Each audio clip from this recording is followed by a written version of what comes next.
I was just reminiscing about some of the early days where I was making music and getting it released on records. And one of the most amazing experiences that I just hope that everybody can experience at some point in their life is for your music to be cut to vinyl. And I'll never forget, the feeling of actually having that occur. And one of the most significant things was, me traveling on public transport, going into London, maybe going into somewhere like Camden, going to the Exchange, and sitting in a room with the most incredible gear. Much of it, I had no idea what it was doing.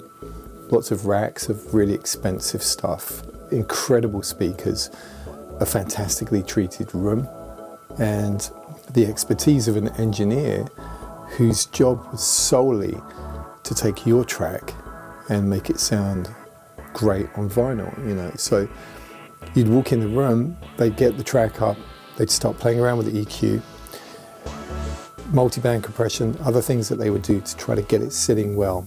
And it was very specifically for the vinyl medium. There are certain characteristics that they had to work with. And then what would happen is that there would be a lathe in the corner of the room. And this is literally a physical cutting lathe. And they take out the kind of, I've forgotten the terminology, I think it's acetate.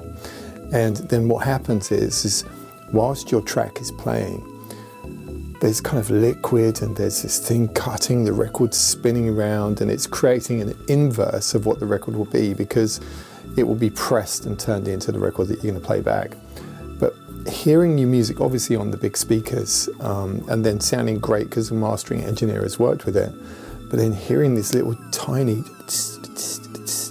just coming from the needle that's cutting your record, and then the process of that then being lifted out, put into a box, and then that box goes away and it gets turned into a test pressing. And that's something then that the record label would get, and they give you a copy usually, or maybe a few, and you could play it and make sure that it's good enough to go to manufacturing.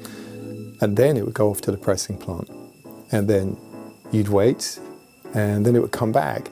So really that process of being in that room with that mastering engineer, with the physicality of this, your music manifesting itself into physical form, it was incredible. And I'll never forget the feeling coming out of some of these places, getting public transport on the way home, and just sitting on the tube or the bus and looking around, and nobody knew what I've just witnessed, just this incredible moment of the music that I had created being placed into a physical form, And so I think that is something that's really missing from the kind of contemporary digital world.